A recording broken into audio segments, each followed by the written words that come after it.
À Salt Lake City, en 2002, Steven Bradbury est entré dans la légende olympique, par le biais d'un sacre pour le moins improbable en short track. Tour après tour, jusqu'à une finale invraisemblable, l'Australien a bénéficié de chutes de ses adversaires pour triompher. Lui avait su rester debout. Un juste retour du destin, pour celui qui avait passé sa carrière à se relever.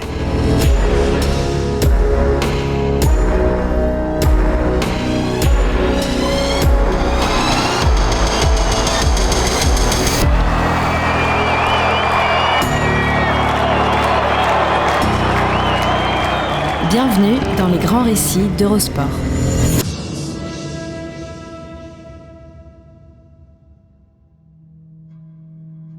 S'il n'en fallait qu'un, ce serait lui. Il est l'essence même du héros improbable. Le champion olympique le plus invraisemblable de tous les temps. Tous les 4 ans, comme un incontournable marronnier, son histoire ressort. Les images sidèrent et amusent à chaque fois, sans prendre une ride. Plus chanceux que Steven Bradbury, ça n'existe pas. Tout le monde la connaît, cette histoire. Salt Lake City, 2002. Lors de l'épreuve du 1000 mètres en short track, l'Australien bénéficie d'une succession de circonstances favorables, course après course, jusqu'au dénouement de la finale, presque gaguesque. Son sacre, c'est celui d'un type tombé au bon endroit, au bon moment. Un champion béni des dieux, dont le mérite essentiel aurait été d'avoir une bonne étoile au-dessus de la tête et sous les patins, le jour J. Voilà pour l'image d'Épinal. Mais si l'histoire de Steven Bradbury se résumait à cela, il n'y aurait pas de grand récit. Il suffirait de se repasser en boucle la vidéo de ce vaudeville où les patineurs tombent sur la glace comme les porte-claques dans un boulevard, en oscillant entre hilarité devant la scène digne d'un cartoon de Tex Avery et une pointe de mépris, en mode « quel cocu celui-là ?» Sauf que son drôle de triomphe au bord du lac Salé n'est que la partie émergée de son iceberg. Celle que tout le monde a vue. Elle l'a propulsée dans la légende olympique et celle des bêtisiers, mais elle ne dit pas tout de Steven Bradbury, et surtout pas l'essentiel. Il y a tout ce qui est englouti, ce que le grand public, dans son immense majorité, ne sait pas ou n'a pas retenu. Dans le drôle de voyage du patineur australien, le chemin est indissociable de la destination. Au moins autant qu'une affaire de chance, c'est une histoire de persévérance. Il n'est d'ailleurs champion olympique que depuis 3/4 d'heure, ce 16 février 2002, qu'il se charge d'emblée de remettre sa bonne fortune en perspective lors de la première conférence de presse du reste de sa vie. Je ne mérite peut-être pas ce titre olympique pour la dernière minute passée sur la glace. En revanche, je la prends comme une juste récompense de ces 10 dernières années. Sur le coup, dans les entrailles du Salt Lake Ice Center, seuls les initiés comprennent ce à quoi l'Australien se réfère. Pour les autres, soit l'immense majorité, Steven Bradbury est une totale découverte. Plus improbable encore que son titre olympique, il y a d'abord le simple fait d'avoir opté pour le patinage de vitesse. La glace est à peu près aussi courante en Australie que les ours dans le Sahara. Ce n'était pas vraiment le sport le plus populaire dans mon pays. S'il lasse ses patins pour la première fois à l'âge de 3 ans, c'est sur une initiative paternelle. Son père a été champion d'Australie de patinage de vitesse. Il faudra pourtant quelques années avant que le virus ne se transmette à sa progéniture. Dans son autobiographie parue en 2005, Bradbury racontera « J'ai d'abord détesté mon père de m'avoir mis au patinage. Comme tous les enfants de mon âge, je rêvais de cricket, de rugby et de football. Puis à l'âge de 10 ans, j'ai commencé à m'y mettre vraiment. » Un choix en toute connaissance de cause. Celui de la solitude. Ni reconnaissance, ni finance. Anonymat et galère sont les 2 compagnes du patineur australien. Peu importe qu'il opte pour la piste longue ou le short track, comme le jeune Steven. Le simple fait de trouver un endroit où s'entraîner s'avère digne d'une épreuve de Koh-Lanta. Au début des années 80, il n'y a qu'une patinoire disponible à Brisbane. Et encore, seulement certains jours, sur des créneaux horaires précis. Malgré la complexité de la situation, une fois assumé ce drôle de destin, Bradbury va pourtant attraper le virus de la glisse. À l'adolescence, il n'envisage plus son existence à travers un autre prisme. Très vite, il grimpe dans la hiérarchie nationale dans ses catégories d'âge, quoique cette ascension soit à relativiser compte tenu de la maigreur des effectifs. Comme il le dit lui-même, lors de son premier titre de champion d'Australie de short track chez les moins de 13 ans, « Le dernier avait fini avec la médaille de bronze. » Il n'empêche, Steven Bradbury s'entraîne comme un dingue, et à seulement 17 ans, intègre l'équipe nationale. Timing idéal pour disputer les championnats du monde 1991, organisés à Sydney. Avec sa mèche rebelle et sa bouille encore enfantine, Bradbury n'est pas encore le taulier de l'équipe. Il est remplaçant. Mais il prend part à cette première page d'histoire. Lors du relais 5000 mètres, les Australiens décrochent le titre. La toute première médaille mondiale du pays dans un sport d'hiver, quel qu'il soit. Aux côtés de Kieran Hansen, Andrew Murtagh, Richard Nizielski et John Kah, Steven connaît ainsi son premier grand frisson international. L'exploit est colossal, tant l'équipe est jeune et inexpérimentée. Murtagh, l'aîné du groupe, n'a pas encore 25 ans. Surtout, ses 5 membres ne s'entraînent tous ensemble que 4 ou 5 fois dans l'année. Bradbury et Nizielski sont basés à Brisbane, Murtagh et Hansen à Sydney et Kah à Adélaïde. Dans un pays aux distances aussi extrêmes, réunir tout ce petit monde relève du défi presque insurmontable au vu de leur absence de moyens. 1 an plus tard, Steven Bradbury découvre les Jeux Olympiques à Albertville. Il a 18 ans et son temps de glace reste limité. L'Australie ne récolte pas de médaille, mais ce premier contact avec l'Olympe a pour le natif de Camden un fort goût de reviens-y. Ça tombe bien, il n'aura que 24 mois à attendre pour retourner sur l'Olympe. L'instauration de l'alternance temporelle entre jeux d'hiver et d'été provoque un enchaînement inédit entre Albertville et Lillehammer dès 1994. S'il est encore tout jeune, Bradbury a toutefois changé de dimension en 2 ans. Il est devenu un des meilleurs spécialistes mondiaux. En Norvège, il n'est plus question de découverte, mais d'ambition. Surtout sur le 1000 mètres, sa spécialité, dont il est un des grands favoris. C'est cette épreuve qui ouvre le programme à Lillehammer. Le 22 février 1994, l'Australien s'aligne dans la 6e série. Les 2 premiers se hissent en quart de finale. Une simple formalité a priori. Sauf qu'en short track, les formalités, ça n'existe pas. Bradbury est accroché illégalement par le Belge Gert Blanchard. Ce dernier est logiquement disqualifié, mais pour Bradbury, le mal est fait. Son rêve olympique vient de se fracasser sur la rambarde de Lillehammer.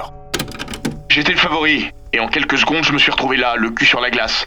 Un peu comme un idiot, en cherchant à comprendre ce qui venait de m'arriver. Sorti ensuite en demi-finale du 500 mètres, il échoue donc à atteindre son objectif. Ramener au moins une médaille en individuel. Mais ces Jeux de 1994 vont tout de même lui offrir un vrai grand moment de bonheur. Lors du relais, la team Aussie, avec le même groupe qu'à Sydney en 1991, se qualifie pour la finale, au cours de laquelle la chute précoce des Canadiens assure d'ores et déjà une médaille aux 3 autres équipes, à condition de rester debout. Les Australiens jouent la sécurité, et Nizielski, le dernier relayeur, n'en rajoute pas dans sa lutte avec le concurrent américain pour la médaille d'argent. Bradbury dira à propos de cette course « Ce n'était pas notre meilleure course, et d'une certaine manière, c'était presque décevant de n'avoir que le bronze.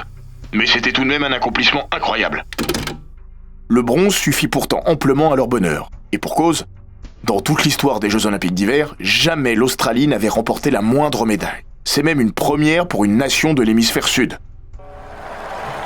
Ladies and gentlemen, this is the first Olympic medal for Australia in the Olympic Games. Quelques minutes après la finale, Maggie Holland, leur coach, ne masque pas son bonheur. Je suis si fier d'eux, et j'espère que l'Australie tout entière l'est aussi. Ils ont fait du super boulot, ils méritent ce qui leur arrive. J'espère que ça va leur apporter la reconnaissance qu'ils méritent. Ces jeunes patineurs, au choix de carrière improbable, se feraient un chemin dans l'histoire sportive de leur pays. Bradbury jugera même « Nous n'avions pas l'équipe la plus rapide, mais notre force, c'était notre homogénéité. Nous faisions à peu près la même taille, le même poids, et nous étions un vrai groupe. » Un quart de siècle plus tard, ces jeunes gens restent à jamais unis dans l'histoire. Grâce à sa folle épopée de Salt Lake City, Steven Bradbury demeure bien entendu la figure marquante. Mais il n'a jamais perdu le contact avec Murtagh, Nizielski et Hansen, le 4e larron du relais de Lillehammer. Cet accomplissement collectif adoucit quelque peu l'immense frustration personnelle de ces Jeux de 94. Steven Bradbury n'a encore que 20 ans et tout le temps devant lui, croit-il. Mais très vite, il va découvrir à ses frais l'autre mamelle de son sport, plus pernicieuse encore que l'aspect aléatoire qui le caractérise, sa dangerosité. Les chutes qui émaillent les courses de short track ne sont pas seulement spectaculaires. Elles font parfois sourire le non-initié pour son côté strike de bowling. Mais elles peuvent parfois et rarement, heureusement, tourné au drame. Quelques mois après Lillehammer, Steven Bradbury prend part à une manche de Coupe du Monde à Montréal. Une chute, comme il en aura connu des dizaines, en compagnie des Canadiens Mark Gagnon et Freddie Blackburn. Sauf que, cette fois, la lame du patin de Blackburn lui tranche la cuisse. Je suis parti en l'air et je suis venu m'empaler sur sa lame. Les 4 muscles de son quadriceps droit sont sectionnés. En quelques minutes, l'Australien déverse 4 litres de sang sur la glace. C'est la panique. Il a 21 ans et se voit mourir. J'ai toujours pensé que si je m'étais évanoui, je ne me serais jamais réveillé. J'arrêtais pas de me dire « garde les yeux ouverts, garde les yeux ouverts ». L'intervention rapide et efficace des services médicaux va lui sauver la vie. Il faudra quand même 111 points de suture pour réparer sa cuisse. 3 semaines avant qu'il ne puisse effectuer le moindre mouvement et 18 mois pour retrouver le plein usage de sa jambe droite. J'ai eu beaucoup de chance de m'en sortir. C'était vraiment le moment le plus effrayant de ma vie. Il en connaîtra un autre 6 ans plus tard, en 2000. Pas une goutte de sang cette fois, mais une blessure qui, là encore, aurait pu tout briser, carrière et vie. Lors d'une séance d'entraînement, Bradbury termine la tête la première dans les balustrades. Fracture des 4e et 5e vertèbres. Il s'en tire avec des vis dans les os et le port d'un halo crânien pendant 1 mois et demi. Mais il a encore frôlé la catastrophe. Et les médecins lui déconseillent d'ailleurs fortement de reprendre la compétition. Après chacun de ces 2 graves accidents, ses proches aussi le pousseront à tout arrêter. Mais le patineur de Brisbane repartira au charbon. Parce que la vitesse et la course sont 2 drogues puissantes et qu'il n'existe aucun sevrage pour ça. Puis, en 2000, il ne s'imagine pas manquer les Jeux de Salt Lake City. Il s'est promis cette dernière cavalcade olympique après la déception de Nagano en 98. Au Japon, alors qu'il avait fourni tant d'efforts pour revenir au premier plan, 2 chutes en individuel et une élimination aux portes de la finale en relais ont ruiné son bilan et celui de l'Australie. Alors, malgré les déboires et les désillusions, malgré le sang et les larmes, il repart. Une dernière fois. Mais ce sera la meilleure décision de sa vie. Lorsqu'il arrive dans l'Utah au mois de février 2002, Steven Bradbury a 28 ans.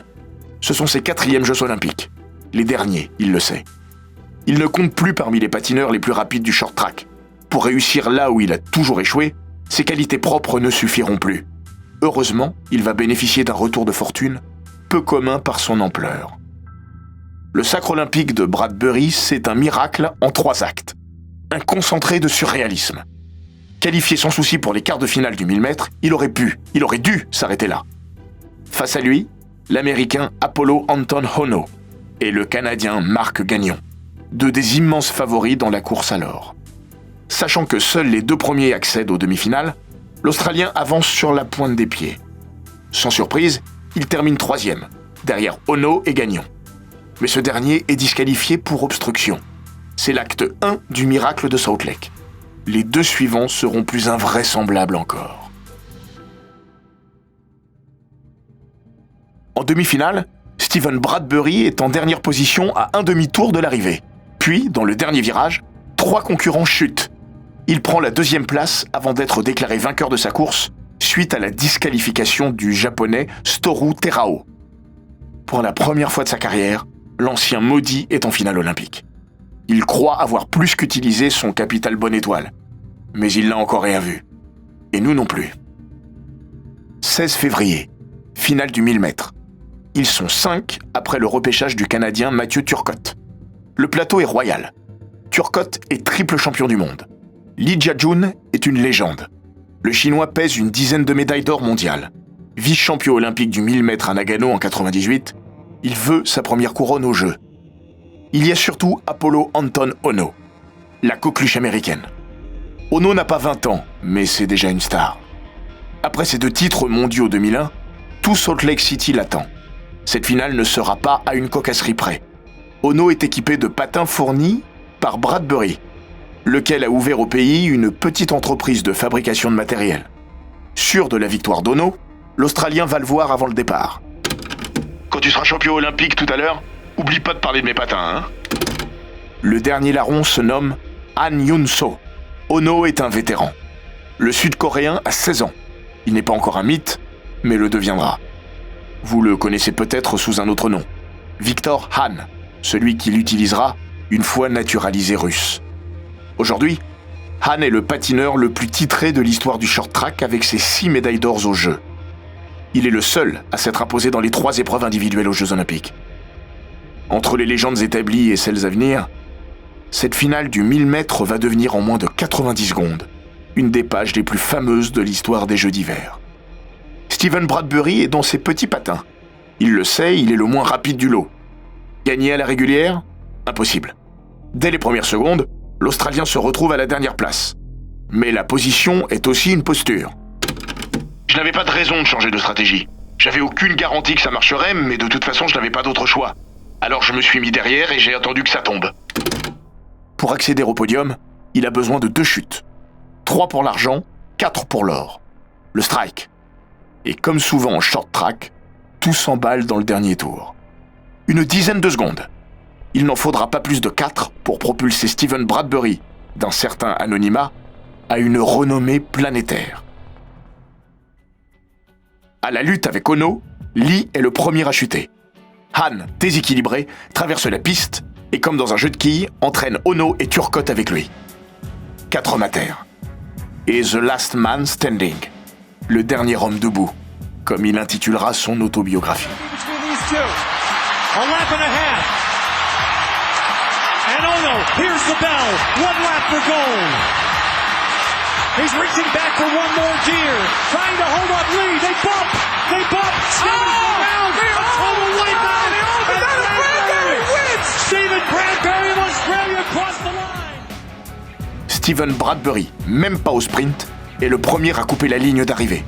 Ono et Turcotte le suivent de près, mais eux sont encore au sol.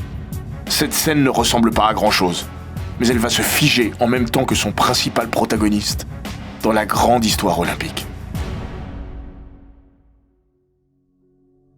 Derrière la drôlerie, la bizarrerie, pointe surtout la polémique. Elle touche encore un sport de glace.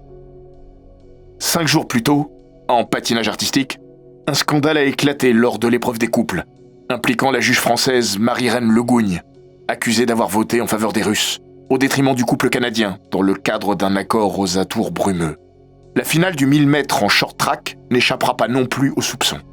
Et pour cause, Jim Hewish, le juge principal, celui qui doit décider ou non si la finale doit être recourue, est australien. Il choisit d'entériner le résultat, et de fait, le sacre de Steven Bradbury. L'improbable héros déclarera « Je ne sais pas s'il y avait une raison valable de faire repartir cette finale, mais quand j'ai vu les juges discuter, je pensais que ça allait être le cas. » Ancien patineur de l'équipe américaine, Eric Flame clame son incompréhension. « Han a provoqué la chute. Il est responsable, mais il n'est pas disqualifié. Les patineurs qui sont tombés à cause de lui n'avaient plus aucune chance de gagner. D'un point de vue sportif, ça me semble pas très juste. La seule solution, c'était de recourir et de redonner une chance à Ono de remporter l'or. » À l'annonce de l'officialisation du podium, le public de Salt Lake City est furieux. Hué dans les travées. Apollo Anton Ono, le chouchou de la foule, doit se contenter de l'argent après ce dénouement rocambolesque.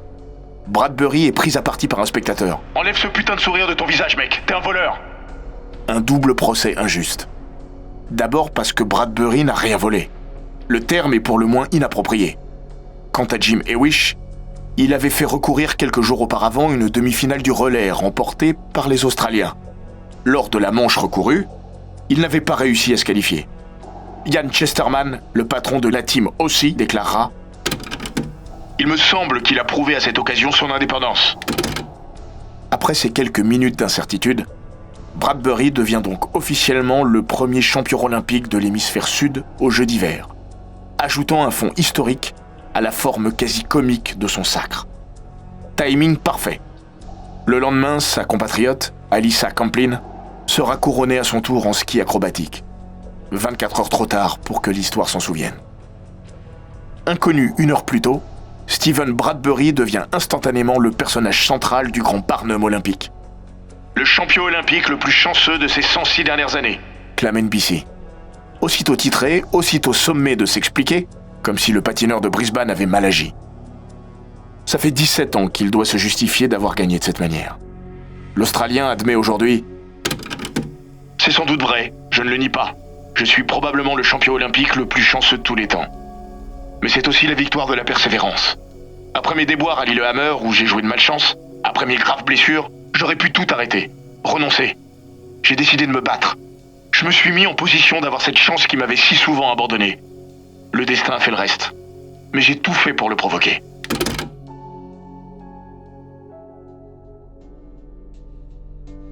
Après toutes ces années, il n'éprouve qu'un seul regret. Si c'était à refaire, je ne monterais pas seul sur le podium. Pas seul sur la première marche. J'aurais invité les autres à venir avec moi, à mes côtés. Il l'admet. En revoyant les images, il a l'air de s'excuser. Une attitude qui traduit ses sentiments ambivalents. J'ai pas l'air à l'aise, mais je vois pas pourquoi je devrais m'excuser. Je méritais ce qui m'arrivait enfin. J'aurais sans doute préféré être champion olympique à Lillehammer quand j'étais au sommet, quand j'étais le meilleur. Mais se souviendrait-on de moi aujourd'hui ? Il connaît la réponse, évidente. On ne continuerait pas de l'interroger sur sa folle épopée s'il avait triomphé dans des conditions normales. Champion olympique en 1994, il aurait écrit l'histoire du sport australien. Son improbable couronnement de Salt Lake City l'a imposé dans la légende du sport tout court. La nuance est de taille. Faire une Bradbury est ainsi devenu une expression passée dans le langage courant en Australie. Chaque fois que quelqu'un accomplit une performance inattendue dans des circonstances qui ne le sont pas moins. Elle est née 1 mois à peine après les Jeux de Salt Lake, lorsque Mark Webber termine à 5e du Grand Prix d'Australie au volant de sa modeste Minardi, profitant d'une incroyable série d'accidents et d'abandons. Cette gloire et ses contours peu communs n'ont pas toujours été simples à gérer et à digérer pour Steven Bradbury. C'était beaucoup à assumer. Trop, sans doute. Il a tenté de se lancer dans la course automobile, sans grand succès, a participé à des shows télé, notamment Danse avec les stars. Mais c'est comme orateur inspirationnel qu'il s'épanouira. Il aime et il sait parler. Faire de son histoire une source de motivation pour d'autres. Le vrai Steven Bradbury est là.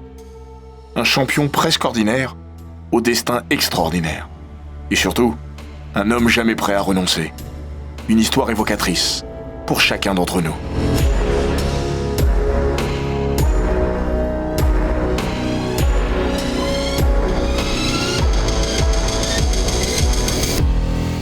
Cet épisode des Grands Récits d'Eurosport a été écrit par Laurent Vergne. Il est raconté par Florian Bayou, monté par Jean-Gabriel Rassa et produit par Bababam.